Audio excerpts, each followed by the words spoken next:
आप सभी का वेलकम, स्वागत है आप सभी का। आपसे बात करूंगा ट्रायंगल के बारे में। आज आप सीखोगे ट्रायंगल की स्टोरी को, ट्रायंगल क्या होता है, इनकी परिभाषा क्या है, साथ ही साथ टाइप्स ऑफ ट्रायंगल और प्रॉपर्टीज़ ऑफ ट्रायंगल की बात करूंगा। और आपसे राइट एंगल ट्रायंगल में पाइथागोरस थ्योरम की बात करूंगा। और साथ ही साथ आप सीखोगे क्या, congruency, similarity, angle bisector, perpendicular bisector और मीडियन। लेकिन सबसे पहले आपसे बात करूंगा फॉर्मेशन ऑफ ट्रायंगल, ट्रायंगल की परिभाषा पे। आपसे बात कर रहा हूं ट्रायंगल के बारे में, इनकी परिभाषा पे गौर करते हैं। क्या तीन भुजाओं से घिरी हुई आकृति को ट्रायंगल कहते हैं। Reason bounded by three lines is called triangle. जैसा कि नाम से ही वाकिफ है, ट्रायंगल ऐसा फिगर आपके पास, ऐसी आकृति जिसके पास थ्री एंगल हो और त्रिभुज यानी तीन भुजाएं हो, ट्रायंगल कहलाता है। परिभाषा के अकॉर्डिंग अगर आप देखोगे, क्या तीन भुजाओं से घिरी हुई आकृति को ट्रायंगल कहते हैं। ये एक ऐसा फिगर है, क्लोज फिगर है, तीन भुजाओं से बना हुआ फिगर है, तो क्या ये एक ट्रायंगल होगा? आपका जवाब होगा ये एक ट्रायंगल होगा, क्योंकि परिभाषा के अकॉर्डिंग ट्रायंगल क्या होता है, तीन भुजाओं से घिरी हुई यानी बंद आकृति को ट्रायंगल कहते हैं। यानी ये एक ट्रायंगल हुआ क्योंकि बंद आकृति का है, क्लोज फिगर है। अब आप बताइए क्या ये एक ट्रायंगल हुआ? आपका जवाब होगा कि इसके पास थ्री साइड्स है, 1 2 3, थ्री साइड्स होने के बाद क्या ये एक ट्रायंगल हुआ? तो परिभाषा में आपने क्या पढ़ा, तीन भुजाओं से घिरी हुई यानी बंद आकृति को, क्लोज फिगर को ट्रायंगल कहते हैं। और आपने यहाँ देखा कोई भी एंट्री कर सकता है। अगर कोई भी एंट्री कर सकता है तो क्या ये एक ट्रायंगल हुआ? क्लोज फिगर नहीं हुआ तो ये एक ट्रायंगल नहीं हुआ। अब आपसे सवाल करूं, क्या ये एक ट्रायंगल हुआ? आपका जवाब होगा बिल्कुल, ये एक ट्रायंगल बिल्कुल नहीं हुआ। क्यों नहीं हुआ? क्योंकि आपने देखा 1 2 3 4, इसके पास 4 साइड्स होते हैं, जबकि परिभाषा में आपने क्या पढ़ा, तीन भुजाओं से घिरी हुई बंद आकृति को, यहाँ 4 भुजाओं से घिरी हुई बंद आकृति है, यानी एक ट्रायंगल नहीं हुआ। अब ट्रायंगल बनता कैसे है, ट्रायंगल बनने की क्या शर्त है, कब ये परिभाषा आप पे फिट होगी, कब इसको सही कहोगे, कब नहीं सही कहोगे, ये सिखाने जा रहा हूँ आपको। क्या मैं किस पॉइंट की बात करने जा रहा हूँ कि किस पॉइंट पे ये परिभाषा आप पे फिट होगी, कब नहीं फिट होगी। आइए जानने की कोशिश करते हैं कि ट्रायंगल बनता कैसे है। आपके पास मैंने आपको 3 साइड्स दिया है। अब आप बताइए ट्रायंगल बनता कैसे है। आप कहोगे ट्रायंगल बनाना आसान है, क्या करोगे, 10 की एक स्ट्रेट लाइन आप ड्रॉ करोगे।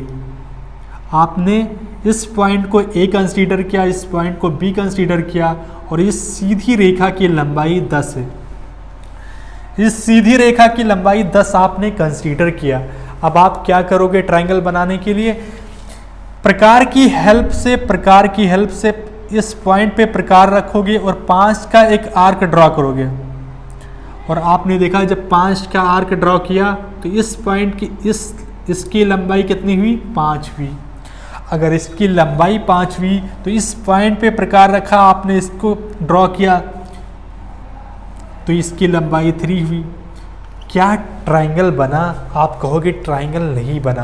क्यों नहीं बना? क्योंकि आपने देखा इसकी लंबाई 10 है और ये दोनों आर्क अगर कहीं ऊपर इंटरसेक्ट करते या नीचे इंटरसेक्ट करते तब ट्रायंगल बनता, लेकिन यहाँ पर तो इंटरसेक्ट नहीं कर रहे हैं, यानी ट्रायंगल नहीं बना। दूसरे पॉइंट को चेक करते हैं। आपके पास है 10 5 5। अब आप बनाइए ट्रायंगल बना कि नहीं बना। ट्रायंगल बनेगा कैसे? तरीका वही है आपके पास। क्या करोगे, 10 की एक लंबाई खींचोगे, 10 की एक सीधी रेखा ड्रॉ करोगे, एक स्ट्रेट लाइन ड्रॉ करोगे, और 5 का एक आर्क ड्रॉ करोगे, और 5 का एक आर्क इस पॉइंट से ड्रॉ करोगे। क्या होगा, ये इस पॉइंट पे आके टच करेगा, इसकी लंबाई 5 होगी और इसकी लंबाई 5 होगी। अब आप देखिए किस पॉइंट पे इंटरसेक्ट कर रहे हैं, ये स्ट्रेट लाइन पर ही इंटरसेक्ट कर रहे हैं, सीधी रेखा पर ही आकर कट कर रहे हैं। और अगर सीधी रेखा पर कट कर रहे हैं तो क्या ट्राइंगल बना? आप कहोगे नहीं बना, क्योंकि ट्राइंगल बनने के लिए इन दोनों इस लाइन के या तो ऊपर इंटरसेक्ट करना चाहिए या नीचे इंटरसेक्ट करना चाहिए। आप तीसरे पॉइंट को आप चेक करिए, 10। अब ट्राइंगल बनाइए। आप कहोगे आपने 10 की एक स्ट्रेट लाइन ड्रॉ की, सीधी रेखा ड्रॉ किया, खींचा, इस पॉइंट से प्रकार की हेल्प से 5 का एक आर्क खींचा, तो इसकी लंबाई 5 हुई, और इस पॉइंट से एक आर्क खींचा, इसकी लंबाई कितनी हुई? 8 हुई।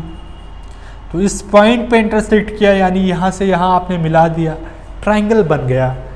तो आपने क्या नोट किया? आपने क्या नोटिस किया होगा कि किन्हीं भी दो भुजाओं का योग तीसरी भुजा से जब बड़ा होगा तभी ट्राइंगल बनेगा। प्यारे दोस्तों, ट्राइंगल बनने की पहली शर्त क्या है? किन्हीं भी दो भुजाओं का योग तीसरी भुजा से बड़ा होना चाहिए। Sum of any two sides is always greater than third side. Triangle बनने की पहली शर्त ये है। अब आप देखिए, मैं आपके पास एक ट्राइंगल बनाता हूं। ये आपके पास एक ट्राइंगल है। ए के सामने के साइड को स्मॉल ए से, बी के सामने की साइड को स्मॉल बी से, सी के सामने की साइड को स्मॉल सी से रिप्रेजेंट किया जाता है। अगर इस जो आपने पॉइंट पढ़ा इन्हीं को अप्लाई करो, क्या होगा? Sum of any two side is always greater than third side. A plus B की वैल्यू सी से बड़ी होगी, बी प्लस सी की वैल्यू ए से बड़ी होगी, सी प्लस ए की वैल्यू बी से बड़ी होगी। और ये आपके पास 3 इक्वेशन आ गई।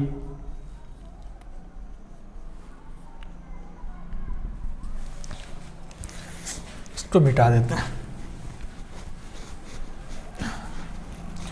अब आपने देखा, पहले पॉइंट की बात करूं कि ए को कंसीडर किया इसी साइड और बी को डिस्प्लेस कर दिया, और तीसरी इक्वेशन में आपने ए को कंसीडर किया और सी को डिस्प्लेस कर दिया। आपने देखा क्या ए सी माइनस बी से भी बड़ा हो सकता है और ए की साथ ही साथ बी माइनस सी से भी बड़ा हो सकता है। मान लो सी की वैल्यू 8 है और बी की वैल्यू 5 है, तो क्या ये 8 माइनस 5 से भी बड़ा हो सकता है और 5 माइनस 8 से भी बड़ा हो सकता है? आप कहोगे ऐसा तो बिल्कुल नहीं होगा। अगर ऐसा नहीं है तो आप क्या करोगे? यानी ये क्या हुआ? इन दोनों का अंतर हुआ, डिफरेंस हुआ।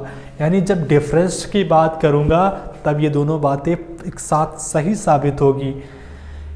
क्या सीखा आपने कि ए कब बड़ा होगा? जब इन दोनों का डिफरेंस है, b माइनस सी का डिफरेंस होगा। अगर आपने यहाँ से प्रूव किया कि difference of any two sides is always less than third side, किन्हीं भी दो भुजाओं का अंतर तीसरी भुजा से हमेशा छोटा होगा, किन्हीं भी दो भुजाओं का अंतर तीसरी भुजा से छोटा होगा। आप देखोगे a माइनस बी छोटा होगा किससे? c से। b माइनस सी छोटा होगा किससे? a से। c माइनस ए छोटा होगा किससे? b से। यानी दो शर्तें आपने पढ़ी ट्राइंगल बनने के लिए कि sum of any two sides is always greater than third sides और difference of two sides is always less than third side. किन्हीं दो भुजाओं का अंतर तीसरी भुजा से छोटा होता है। इतनी बात आप लोग गेन कर पा रहे हो? प्यारे दोस्तों, इसी पॉइंट पर सवाल करता हूं। आपने देखा आपके पास सवाल लिखा हुआ है 10, 9 and x are sides of triangle, how many integer triangles are possible. एक त्रिभुज की 3 भुजाएं हैं, 10, 9 तथा x है। कितने पूर्णांक त्रिभुज संभव है? 2 सवाल इसी पॉइंट पे ले रहा हूँ। किस पॉइंट पे? कि आपने अभी तक क्या सीखा कि आपके पास एक ट्राइंगल है, एक त्रिभुज है जिसके शीर्ष यानी वर्टेक्स ABC है और A के सामने की भुजा को A, B के सामने की भुजा को B, C के सामने की भुजा को स्मॉल c से रिप्रेजेंट कर रहे हो। तो क्या आपने सीखा कि sum of any two sides is always greater than third side. और क्या आपने सीखा difference of two side is always less than third side.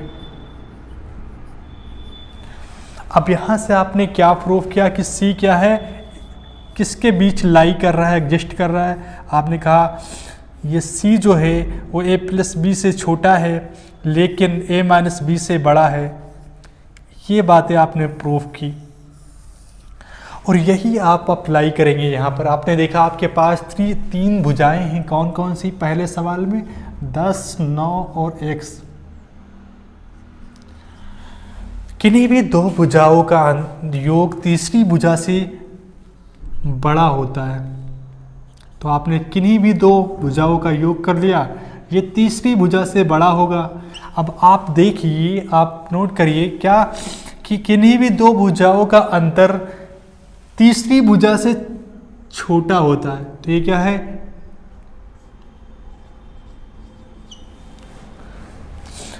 योग तीसरी भुजा से बड़ा होता है और अंतर तीसरी भुजा से छोटा होता है।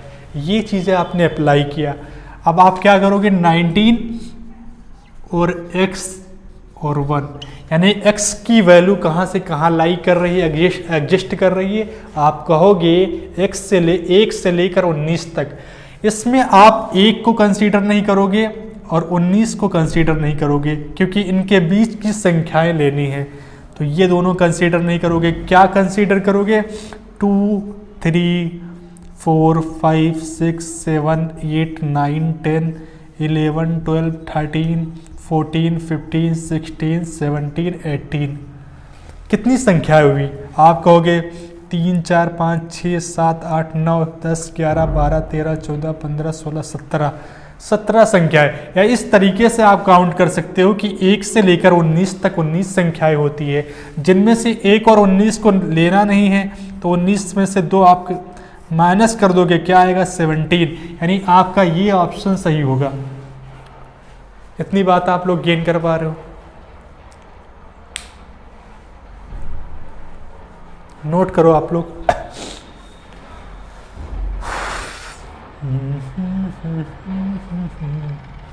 तेरे मेरे प्यार की कसम। दूसरे सवाल पर आते हैं। क्या है? If sides of triangle are 10, 5 and a, then which of the following is true? त्रिभुज की भुजाएं 10, 5 तथा a है, तो इनमें से कौन सा ट्रू होगा? आप बताइए। क्या आप अप्लाई करोगे? ये चीज अप्लाई करोगे, क्या आएगा? किन्हीं भी दो भुजाओं का योग तीसरी से बड़ा 10 - 5, यानी a की वैल्यू 5 और 15 के बीच लाई कर रही। कौन से ऑप्शन में है? आपने कहा इस ऑप्शन में है। सी ऑप्शन ट्रू है।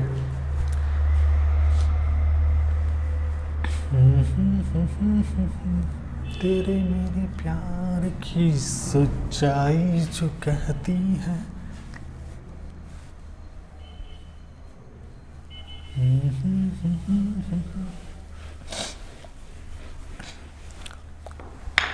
अब मैं बात कर रहा हूं आपसे क्या कि अगले पॉइंट की बात कर रहा हूं कि त्रिभुज के तीनों कोणों का योग, ट्रायंगल के तीनों अंतः कोणों का योग 180 डिग्री क्यों होता है। हर एक पॉइंट का मैं रीज़न बताऊंगा आपको। आपने देखा कि ट्रायंगल के पास क्या क्या होता है। ट्रायंगल के पास 3 साइड्स होती है, ए बी, बी सी और ए सी। ए बी को क्या कहते हैं? ए के सामने की साइड को ए, बी के सामने की साइड को स्मॉल बी, सी के सामने की साइड को स्मॉल सी से रिप्रेजेंट करते हैं। और तीन कोण होते हैं, एंगल ए, कोण बी, कोण सी। ये होता है ट्रायंगल के पास। लेकिन त्रिभुज के तीनों अंतः कोणों का योग 180 डिग्री क्यों होता है?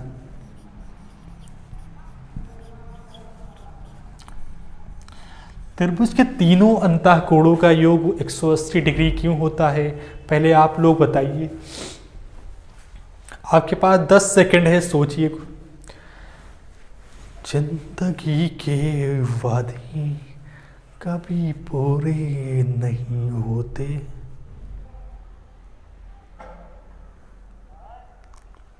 अब मैं आपको क्यों बताऊंगा, इसका रीज़न बताऊंगा कि इनके अंतः कोणों का योग 180 डिग्री क्यों होता है। इसके पैरेलल आपने एक लाइन ड्रॉ कर दी जो ए पॉइंट ए शीर्ष से पास कर रही है, ए वर्टेक्स से पास कर रही है। इस बीसी लाइन के पैरेलल आपने एक स्ट्रेट लाइन ड्रॉ की जो ए से पास करती है। अब आप देखिए, आपने पढ़ा है लाइन एंड एंगल में, क्या पढ़ा है? अल्टरनेट एंगल के बारे में, एकांतर कोण के बारे में। जेड सिंबल डिनोट करता है क्या? ये आपस में एंगल इक्वल होते हैं, नहीं ये एक्स है तो ये भी एक्स होगा।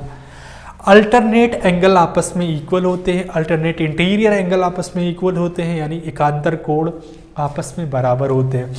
अगर ये आपने देखा कि अगर आपके पास यह एंगल बी है तो ये भी एंगल बी होगा,